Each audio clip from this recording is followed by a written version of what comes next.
Hello n'umungu wanyu kizigenza wihaye byaje gucamo. Nongeye kugaruka mbashimira ndetse mbabwira ngo ese mwaramutse neza. Ibintu ni amahoro. Mwabonye Nyagasani akingura. Ndabona hari akayagirizo muri iki gitondo cyo ku munsi wa mbere. Umunsi wa mbere aho rwose habyutse ameze neza, ikirere kirakeye. Yewe ndetse mbwira n'abari mu nzira bajya ku kazi cyangwa se n'ababashije kugerayo ngo mukomeze mugirwa amahirwe yo guhirwa ndetse no kugera ku byo mwifuza. Aka kanya rwose tubanje kubashimira abo batameze neza, Imana ikomeze bagirire neza ndetse babe hafi. Abo bimeze fresh mujye mwibuka ko ari n'abatameze neza mushimira Imana. Yewe namwe mudukurikira muri hanze y'igihugu mwibuke gukora subscribe kugira mujye mubasha kubona update ziri hanze ahangaha rwose ku kibuga aho zikubita zibangura. Aka kanya ndagarutse nk'umuhungu wanyu none mbazaniye inkuru karabutaka. Nta n'ikinyamakuru n'iki na kimwe cyane iwacu mu Rwanda cyayirabukore ariko ngewe kuko mba nasimbutse nkajaganya ahantu hose hatandukanye namaze kuyigwira. Ninjya mvuga rero ngo abakobwa b'Abanyarwanda cyangwa kumvuga abakobwa b'Abanyarwandakazi ni beza barakunzwe, ntimukajye mugira ngo nukubeshya. Haba hari abantu kuko bakunzwe, dufite abakobwa beza. Ni mu gihe igitangazamakuru cyo mu gihugu cya Uganda nakubwo nta nubwo ari kimwe ni byinshi byaje kwandika inkuru idasanzwe bikubita ndetse bibangura bivuga ngo umuhungu wabo, umuhungu wo kwa Mayanja, umwe mu bahungu bo kwa Mayanja bazwi nk'umuryango wa Dr. Jose Chameleone bizwi nka Paraso.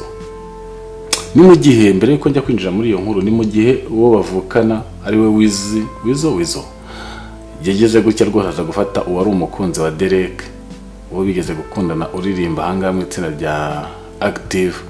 Uwo bahoze bakundana yaje kurangira rwose akundanye n'uriya muvandimwe wa Jose Chameleone ari we Wizo ndetse banabyarana umwana.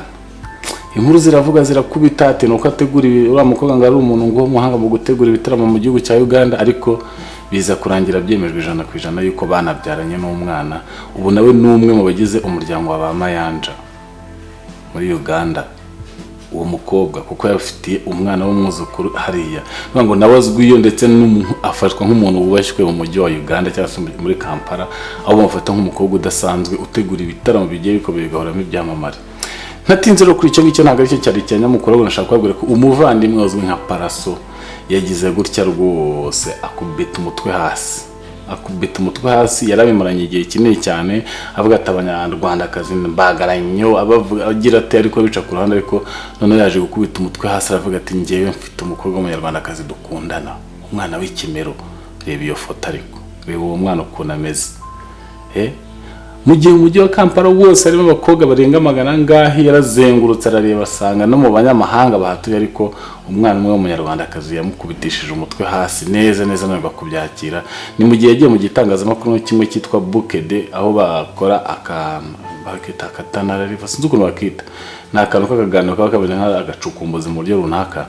Baramubaza mu bijyanye na TikTok muri kwa kuntu bakubaza ugasubiza cyangwa se mu buryo kwita usubiza ikintu. Bageze bonambwa ati ninde mukobwa mukundana muri iyi minsi, bimunanira kwihangana avuga ati ni Munyarwandakazi. Anabivuga uko mbivuze, ntabwo bivuze mu yavuze ati ni Munyarwandakazi, arabivuga arabyerura.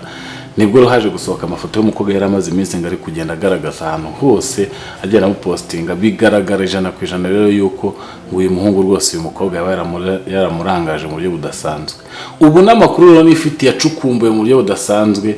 Aka kanya ubu tuvugana muri iki gitondo cya 7:25 uwo muhungu Paraso yaraseseka hano mu mujyi wa Kigali aje kureba uwo mukobwa. Ni mwibanga rikomeye cyane. None ngiye kugira ngo mwemere ko ndi umuntu kazi, ndaza kubakorera ikindi kiganiro cya kabiri part 2 y'iki kiganiro mbereke n'ahantu ari muri hoteli.